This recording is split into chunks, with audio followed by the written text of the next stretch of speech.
चलिए, in today's class we will learn concept of incomplete records. ठीक है, incomplete records का मतलब क्या होता है पहले ये समझते हैं. Suppose there are two sorts of traders. एक है, एक स्मॉल ट्रेडर है, और एक है एक लार्ज ट्रेडर है. स्मॉल ट्रेडर जो है उसके पास में मान लेते हैं अपन टर्नओवर जो है वो 50 लाख तक का है, छोटा डीलर है या छोटा बिल्कुल स्मॉल प्लेयर है, 10 लाख 20 लाख का बिजनेस करता है. लार्ज ट्रेडर वो है जो बहुत बड़े बड़े बिजनेस करता है, 5 crore 10 crore, even in the crores, बहुत ज़्यादा बड़ा उसका ट्रांजेक्शन है. तो स्मॉल ट्रेडर की ये बोलता है कि यार वाई अकाउंटिंग, क्यों करूं मैं. लार्जर ट्रेडर को तो करना ही पड़ेगा. जो लार्जर ट्रेडर है, स्मॉलर ट्रेडर है, उसके लिए तो ये है कि क्यों करना है. स्मॉलर ट्रेडर जो है वो बोलता है कि क्यों करना है, बट लार्जर ट्रेडर का तो कंपल्शन है. ठीक है, ये कंपल्सरी है. अब बात करते हैं कि इन दोनों का इनकम्प्लीट रिकॉर्ड्स का मेंटेनेंस का कहाँ काम हो सकता है. ऐसे रिकॉर्ड्स यानी कि ये कंप्लीट अकाउंटिंग नहीं करेंगे. इसका मतलब क्या हुआ बेटा, कि ये कंप्लीट अकाउंटिंग नहीं करेंगे. यानी कि लार्जर ट्रेडर है तो journal entry, ledger posting, trial balance, financial statement सब बनाया, लेकिन फिर भी उसके रिकॉर्ड्स इनकम्प्लीट क्यों हैं. Reason being destruction of records due to natural calamity etcetera. कोई भी रीजन हो गया, सपोज फायर हो गई, ठीक है, सपोज फ्लड आ गई, उसके डेटाज डिस्ट्रॉय हो गए, उसके पास में डेटा सारे बने हुए थे लेकिन आज उसके पास में कुछ भी नहीं है बताने के लिए. So this is the in case of larger trader, accounting records are compulsory, but he और शी और the business do not have the accounting records because of destruction of records due to natural calamity और anything else. Clear. Suppose कहीं पे दंगे हो गए, building टूट गई, हमारा कंप्यूटर था जिसके अंदर सारे डेटा स्टोर थे, वो सारे डेटा जो है वो डिस्ट्रॉय हो गए. तो ये पॉइंट है. अब स्मॉलर ट्रेडर क्या सोचता है ये समझें. पहली बात, स्मॉलर ट्रेडर को नॉलेज नहीं है. ठीक है, स्मॉलर ट्रेडर कौन, 10th पास की थी उसके बाद में वो बिजनेस में चले गए, उनको बिजनेस की नॉलेज बड़ी अच्छी है, they are earning good profits, so they have a business knowledge, they have a good business knowledge, but they don't know how to do the accounting. तो पहली बात है नॉलेज नहीं है. दूसरी बात है, अगर मेरे पास नॉलेज नहीं है और फिर भी मुझे अकाउंटिंग करवानी है तो मैं क्या करूंगा, मैं किसी अकाउंटेंट को हायर करूंगा. अकाउंटेंट को हायर करके उसके लिए फैसिलिटीज़ डेवलप करूंगा. दैट मीन्स कि कंप्यूटर हो गया, फिर प्रिंटर हो गया, अगर रिक्वायर्ड इन्फॉर्मेशन भी मुझे प्रिंट करनी है. तो इसमें क्या है कि कॉस्ट बहुत ज़्यादा है. तो अगर मैं मंथली कॉस्ट की बात करूँ तो मंथली कॉस्ट तो मिनिमम टू मिनिमम 6,000 के आसपास में मंथली कॉस्ट पड़ ही जाती है. मिनिमम से मिनिमम की बात कर रहे हैं कि 5,000 अकाउंटेंट के हो गए और 1,000 रुपी तो हो गए हैं other than the one time investment, big investment के अलावा ये बात हो रही है, कैपिटल इन्वेस्टमेंट के अलावा ये बात हो रही है. तो पॉइंट सिंपल सा है कि जो स्मॉलर ट्रेडर है वो ये सोचता है इतना कॉस्ट आएगा, इतना अगर मैं अकाउंटेंट नहीं भी रखूं तो भी एक इनिशियल इन्वेस्टमेंट हो जाएगा कि हाँ ठीक है 25-30,000 का पीसी लेके आना है, फिर इलेक्ट्रिसिटी का बिल तो आपका मंथली आएगा ही आएगा, आपको नॉलेज उस चीज़ की है नहीं. तो आप क्या करते हैं कि आधी अधूरी नॉलेज को ही कंसिडर करता है. नंबर 3, स्मॉल ट्रेडर ये और सोचता है जितना टाइम मैं अकाउंटिंग में लगाऊंगा उतना टाइम में तो मैं कुछ और कर लूंगा, बिजनेस बढ़ा लूंगा. स्मॉलर ट्रेडर ऐसे सोचता है कि अगर मैं इतना रिकॉर्ड मेंटेन करूंगा, रिकॉर्ड, कुछ ट्रेडर्स ऐसे होते हैं जो ये सोचते हैं कि इतना रिकॉर्ड मेंटेन करने से तो अच्छा है कि मैं अपना काम आगे बढ़ाऊं, क्योंकि शायद रिकॉर्ड मेंटेन करते टाइम पे उनको टाइम ज़्यादा लगा होगा, that time they were busy, और बिजी होने की वजह से एक दो बार उन्होंने किया काम, उसके बाद लगा इतना टाइम कौन लगाएगा, तो इसलिए उन्होंने छोड़ दिया. Next, convenience. कन्वीनियंस क्या बोलता है कि मैं इतनी सारी चीज़ें क्यों मेंटेन करूं. अगर मुझे लगता है कि मैडम, अगर मैं आपसे एक सिंपल सी चीज़ पूछता हूं कि आपको आपके बिजनेस का कैश बैलेंस ढूंढना है, तो क्या कैश बैलेंस ढूंढने के लिए पूरी अकाउंटिंग करनी ज़रूरी है, कैश बुक ही बना लो. ठीक है. अगर मुझे लगता है कि केवल परचेज के ट्रांजेक्शन ढूंढने, तो why you are going for the complete accounting, just record the purchase transaction. तो वो तो मैं कॉपी पेन लेके किसी एक रजिस्टर पे भी तो मेंटेन कर सकता हूँ ना. सो स्मॉलर ट्रेडर ये सोचता है कि कंप्लीट रिकॉर्ड्स बनाने के लिए मुझे नॉलेज चाहिए, कॉस्ट भी ज़्यादा आएगी, टाइम भी ज़्यादा लगेगा, और कन्वीनियंट भी नहीं है, ठीक है, कन्वीनियंस भी इसमें नहीं है। तो वो कहाँ प्रेफर करता है, क्या प्रेफर करता है, इनकम्प्लीट रिकॉर्ड्स। मतलब ऐसे रिकॉर्ड्स जहां पे उसको क्या बनाना पड़े, इनकम्प्लीट रिकॉर्ड्स में लोग क्या बना लेते हैं, पहली चीज नेसेसरी चीजें लेते हैं, एक कैश बुक बना लेंगे जिससे, yes very good, purchase book, sales book, very good, sales book, और डबल कॉलम, कैश बुक हो गई डबल कॉलम, स्टॉक रजिस्टर ले लेते हैं, ठीक है। और एक मैं एक छोटा सा वर्ड यहां पे लूंगा, उधारी। उधारी का मतलब क्या होता है मीनल? Credit purchase. देखो क्रेडिट परचेज तो अपन ने ले लिया, अपन ने परचेज बुक बना ली, ठीक है, परचेज बुक में तो अपन ने सारे ही ले लिए। हाँ। परचेज रिकॉर्ड, मैं परचेज बुक का नाम भी नहीं लूंगा, मैं बोलूंगा कि परचेज रिकॉर्ड अपन ने बना लिया, क्रेडिट हो चाहे कैश हो एक बार तो उसमें लिख लेंगे, ठीक है। सेल्स का रिकॉर्ड अपन ने ले लिया, स्टॉक का रजिस्टर अपन ने बना लिया, एक हमने बनाया डेटर्स एंड क्रेडिटर्स, ठीक है। ये इतनी ही रिक्वायरमेंट है। कुछ बिजनेस की रिक्वायरमेंट तो बेटा कैश बुक से ही कंप्लीट हो जाती है। वो क्या बोलते हैं, कैश बुक बन गई, बात खत्म। क्या करना है उनको, उनको शाम को गल्ला मैच करना है। Do you understand the meaning? शाम को उनको रोकड़ मैच करना है, यानी कि उनके बिजनेस में कैश कितना अवेलेबल है वो उनको शाम को मैनेज करना है, that is the only thing. तो वो क्या करते हैं, वो उतनी ही इंफॉर्मेशन को रिकॉर्ड करते हैं। So what they have to match? They have to match the cash. आपने कभी नाम सुना है गल्ला, Yes. रोकड़, है ना, रोकड़ मैच करना है, कैश मैच करना है, गल्ला मैच करना है। गल्ला represents the cash drawer of the business, ठीक है। तो उसको आपको मैच करना है कि अच्छा आज कितना पैसा आया था, कितना पैसा गया था, that they want to no.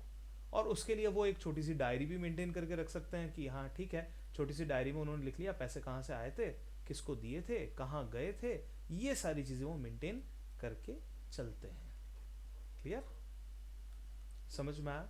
तो अपने को एक पर्पस समझ में आया कि क्यों लोग इनकम्प्लीट रिकॉर्ड्स को प्रिफर करेंगे। हाँ, ऑब्वियसली प्रिफर करेंगे, वो रीजन उनका बड़ा सिंपल है, रीजन इतना सा ही है कि इनकम्प्लीट रिकॉर्ड बनाने की वजह से, इनकम्प्लीट रिकॉर्ड जब वो मेंटेन करते हैं तो इनकम्प्लीट रिकॉर्ड बनाने की वजह से, एक तो पहली बात नॉलेज नहीं है, तो नॉलेज, एक्स्ट्रा नॉलेज लेने की जरूरत नहीं है, बहुत सिंपल से ऑप्शंस हैं। दूसरा, कॉस्ट ज़्यादा नहीं आती है। तीसरा, टाइम इतना ज़्यादा वो इन्वॉल्व नहीं करते हैं। देखो बिजनेसमैन जो होगा ना, वो बिजनेस में टाइम देगा, वो प्रेफर करता है कि मैं ज़्यादा से ज़्यादा काम जो है वो बिजनेस के अंदर एंटर करूँ, मैं बिजनेस का एंटरटेनमेंट ज़्यादा करूँ। फिर अगली बात आती है कन्वीनियंस की। तो कन्वीनियंस क्या है कि अच्छा इनकम्प्लीट रिकॉर्ड्स मेंटेन करना बड़ा ईजी है, तो चलो इनकम्प्लीट रिकॉर्ड्स मेंटेन कर लेते हैं। तो क्या होता है कि cash book, purchase record, sales record, stock register, debtors, creditor, इनकी लिस्ट, इससे वो अपना काम चला पा रहा है। बट द बिजनेसमैन या बिजनेस पर्सन इज नॉट, या बिजनेस ओनर ही लिख देते हैं, the business owner is not able to find, दो चीजें उसको पता नहीं चलेगी। क्या आप बता सकते हो वो दो चीजें कौन सी जो अपन अकाउंटेंसी से मांगते हैं, डबल अकाउंटिंग या जो प्रॉपर अकाउंटिंग होती है ड्यूल एस्पेक्ट कॉन्सेप्ट के बेस के ऊपर, डेबिट एंड क्रेडिट बेस से, उससे अपन दो चीजें कौन सी ढूंढना चाहते हैं, can you tell me? Profit and loss. And, profit और लॉस तो हो गया, and initial two words were there, very basic two Position. Word, yes बेटा। तो क्या ढूंढना है आपको, प्रॉफिट एंड पोजीशन, ये आपको ढूंढना है। अब ये कैसे ढूंढा जाए जब आधी अधूरी इंफॉर्मेशन अवेलेबल है, तो उसको कैसे ढूंढना है, this is our chapter. So the chapter is accounting from incomplete records. Incomplete record से अकाउंटिंग कैसे करनी है ताकि क्या ढूंढा जा सके, profit and position can be find out. Is it clear? Yes. Wait a second,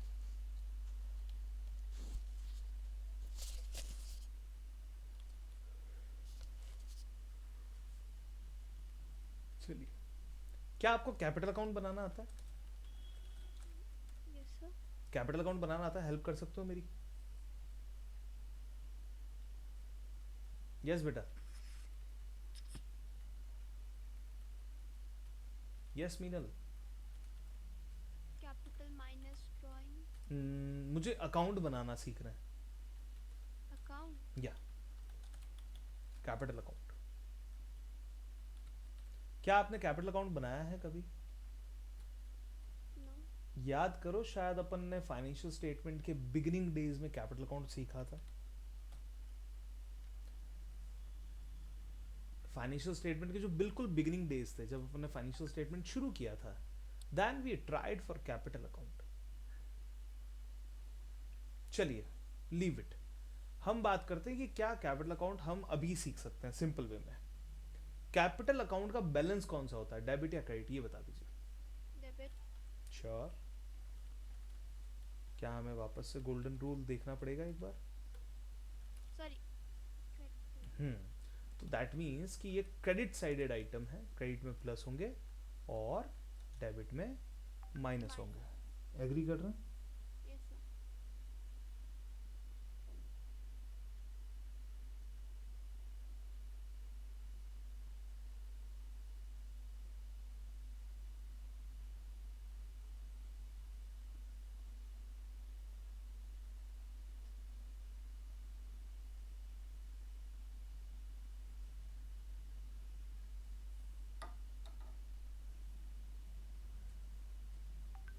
चलिए, तो कैपिटल अकाउंट में क्या करना है, बाय बैलेंस बीटी। एग्री कर रहे हैं इस चीज के लिए? Yes, sir. To balance CD, again okay, Yes. ठीक है। बाय एडिशनल कैपिटल, और पैसा लेके आएंगे तो कहाँ लेके आएंगे, इस कैपिटल अकाउंट इंक्रीज होगा तो क्रेडिट साइड में आएगा, क्या लिखेंगे, बाय एडिशनल Wish कैपिटल। अगर डेबिट करेंगे तो क्या लिखेंगे, टू विड्रॉल। विड्रॉल मीन्स पैसा निकालना, बड़ा पैसा एक साथ में निकालना, ठीक है। जैसे सपोज मैं रूटीन में तो 15 to 20,000 ड्रॉ करता हूँ for my personal use, but इस बार मैंने 1 लाख रुपीज ड्रॉ कर लिए, तो that is withdrawal. Agree? Okay. अब बढ़ते हैं ड्राइंग्स। ड्राइंग्स मीन्स रूटीन, ठीक है। रूटीन का जो वर्क है that is called drawings. Let's see. So the Hmm. drawing and withdrawal will be. Almost similar है, बट एक तो है इसका रिकरेंस। विड्रॉल जरूरी नहीं है कि बार बार हो, विड्रॉल का जो है वर्किंग है वो बार बार नहीं होता है, बट ड्राइंग्स का जो पार्ट है दैट इज रूटीन, मंथली हो जाएगा, 15 डेज में हो जाएगा पैसा निकालना। सेकेंड चीज जो आती है वो विड्रॉल और ड्राइंग में डिफरेंस ये है कि quantum, first one is recurrence, other one is quantum. Withdrawal का क्वांटम बड़ा है, ड्राइंग्स का क्वांटम छोटा है। Quantum means the value wise. So withdrawal की वैल्यूज बहुत बड़ी है, ड्राइंग्स की वैल्यू कंपैरेटिवली छोटी है। क्लियर? Yes. अगर इंटरेस्ट देना है, इंटरेस्ट ऑन कैपिटल, तो यहाँ मिलेगा। हमने एडजस्टमेंट में इंटरेस्ट ऑन कैपिटल की एंट्री पढ़ी है।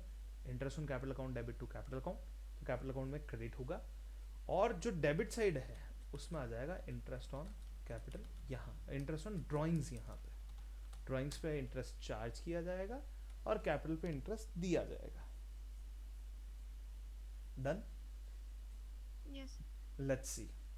अगर मुझे कोई भी तरीके का रेम्यूनरेशन, रेम्यूनरेशन का मतलब क्या हो गया, सैलरी, कमीशन, बोनस और एनीथिंग एल्स अगर मुझे देना है तो मैं यहाँ पे लिखूंगा, ठीक है। मैं उनको दे रहा हूँ, मैं अपने ओनर को दे रहा हूँ। हु? मी।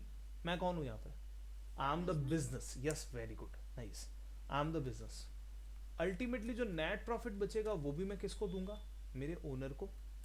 अगर कोई नेट लॉस होगा तो मैं किससे चार्ज करूंगा, मेरे ओनर के अकाउंट से। ये चीज समझ में आएगी आपको? So यस बेटा। remun.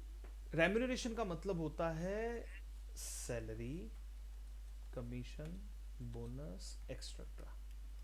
सैलरी दे दी, कमीशन दे दिया, बोनस दे दिया, कुछ भी, by whatever name it is, that all will be considered as remuneration. हमने हमारे ओनर को सैलरी दे दी, हमने हमारे ओनर को कमीशन दे दिया, हमने हमारे ओनर को बोनस दे दिया, दैट इज इट। क्लियर? जब आप 12th में आ But जाएंगे, salary capital से थोड़ी होती नहीं नहीं नहीं, कैपिटल से दी नहीं है, कैपिटल को दी है। हमने कैपिटल अकाउंट में सैलरी ऐड की। मैं एग्जांपल देता हूँ। सपोज मान लीजिए कि मुझे एक कोई विकास नाम के पर्सन है, उनको सैलरी देनी है, उनके अकाउंट में डालनी है, तो देखो क्या ये एंट्री सही है, सैलरी अकाउंट डेबिट टू विकास, उनकी सैलरी क्रेडिट हो रही है, ठीक है, उनके अकाउंट में, विकास अकाउंट, मैं ऐसे लिख देता हूँ, विकास लिख देता हूँ, सैलरी उनके अकाउंट में जा रही है, कैश में नहीं जा रही अभी, देना बाकी है, लेकिन किसको देना बाकी है, विकास को देना बाकी है, क्लियर है।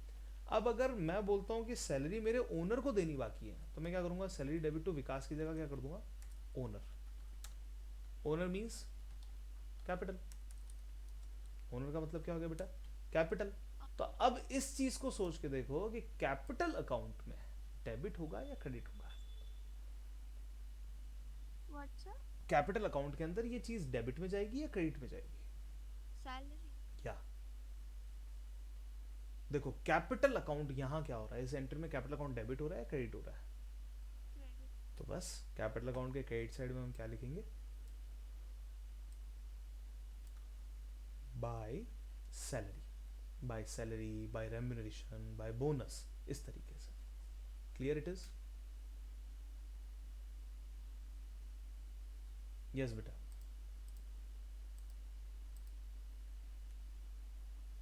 Yes Meena, is it clear, yes. पक्का, यस।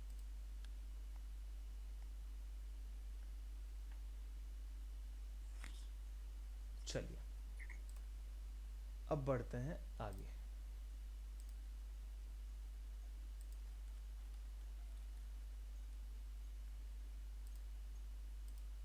वेट अ सेकेंड,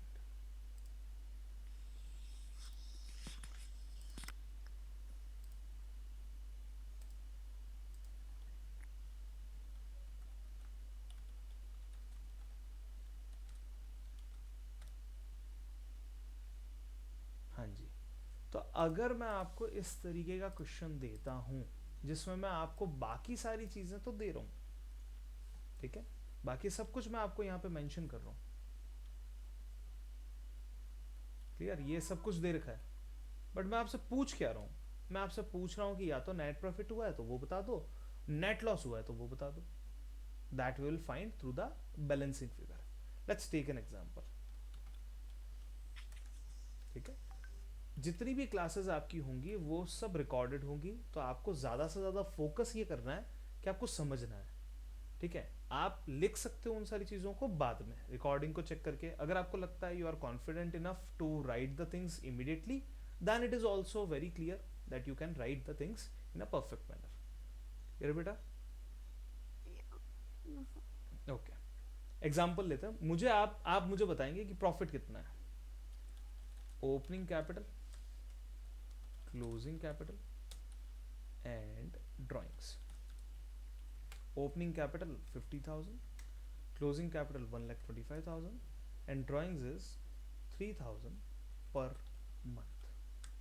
चलिए मेरी रिक्वेस्ट है आपसे that please tell me what is the amount of net profit और नेट लॉस, फाइंड आउट, जितनी रिक्वायरमेंट है उतनी चीजें बनानी है और फटाफट से फाइंड आउट करना है, try this question fast.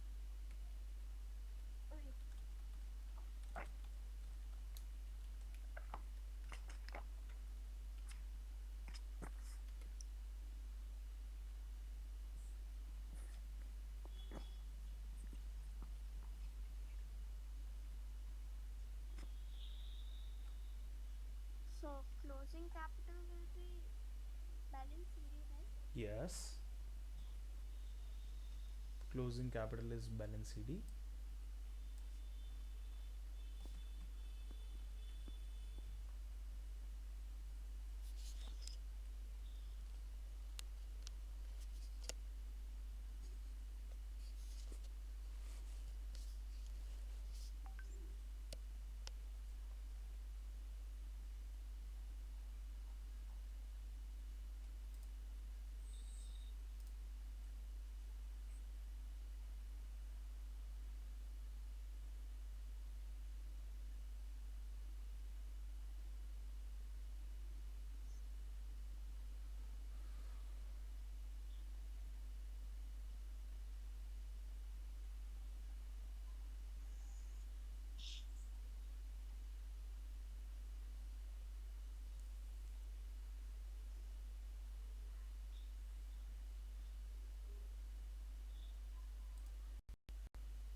78,000. Okay, let's check.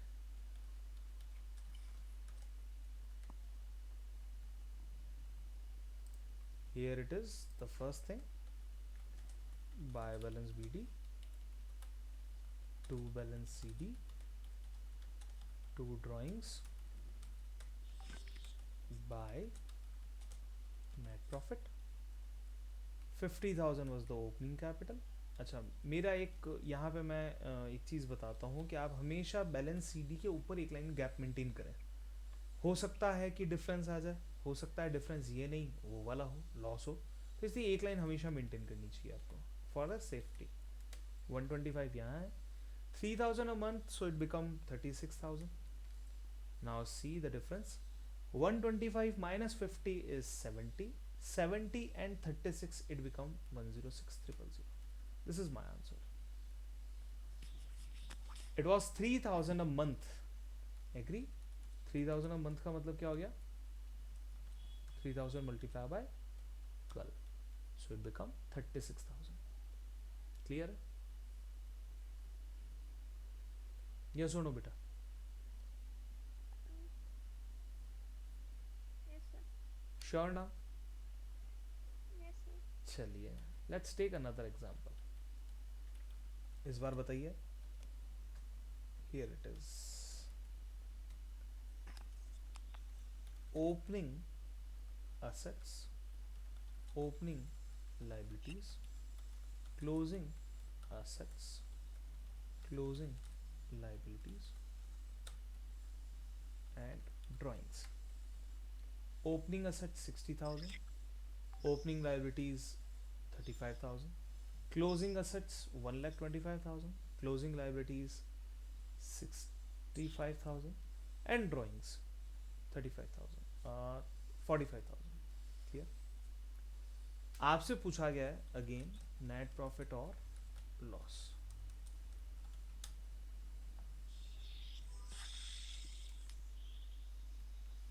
क्या हम ढूंढ सकते हैं बेटा?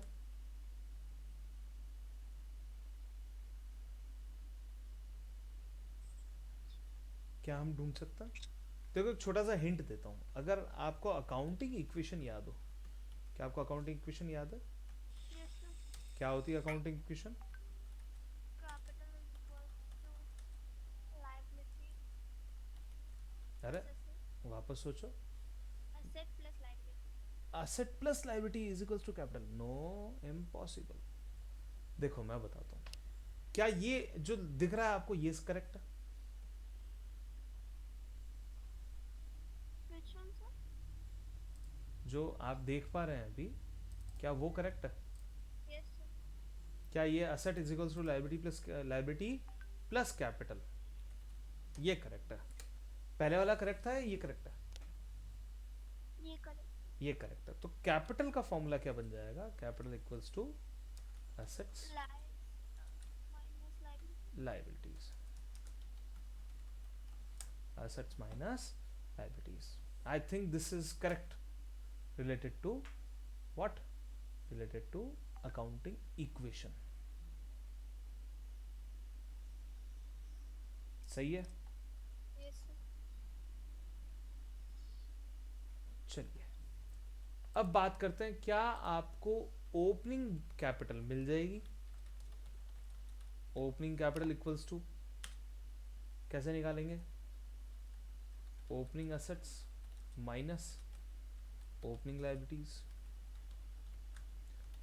Closing capital equals to closing assets minus closing liabilities.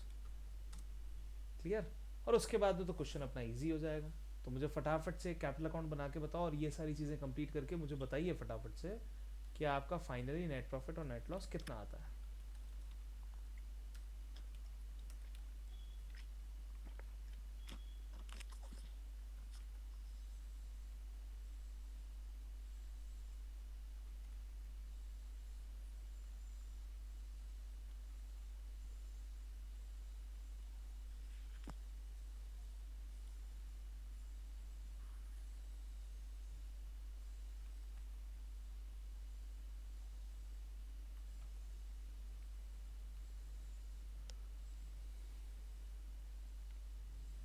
Yes, please.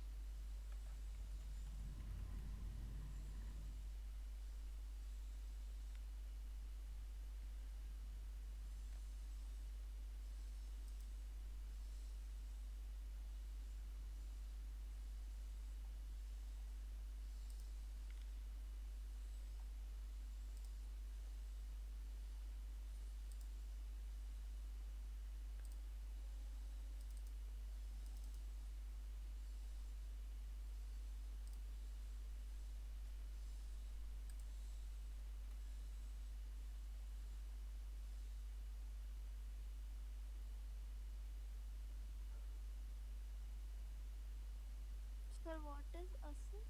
Means where I have to write. You need to find out capital, na? So opening asset, opening capital, closing asset, closing capital, that is it. Then what will be liability? Liability is given, na beta. It is already given in the question. See this. Opening asset, opening liability, closing asset, closing liability. You'll use these two formulas to find. Okay, I have to You need to put. find, yeah, you need to find first the opening capital and closing capital, Okay, then.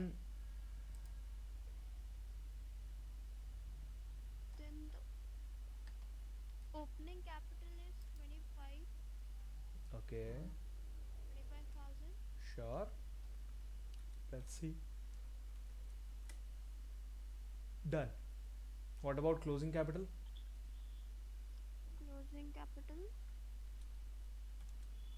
Is 60,000. perfect, 60,000. Now go and find it. Here it is buy balance BD, here it is to balance CD. 25 was the opening, closing was 60, and drawings 45. 45. So the final answer will be by net profit.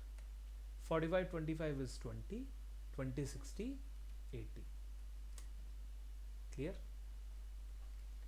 Yes. Fine. You need to solve.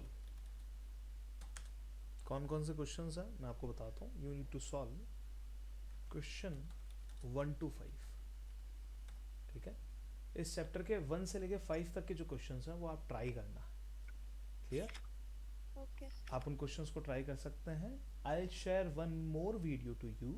उसमें एक question मैंने solve किया है, तो आप 1 to 5 के questions को solve करने से पहले एक बार ट्राई कर सकते हैं अदर क्वेश्चंस. दैट इज अनवीज क्लास, तो मैं वो भी आपको शेयर कर लेता हूँ, तो आपको थोड़ा सा बेनिफिट मिल जाएगा. ठीक है?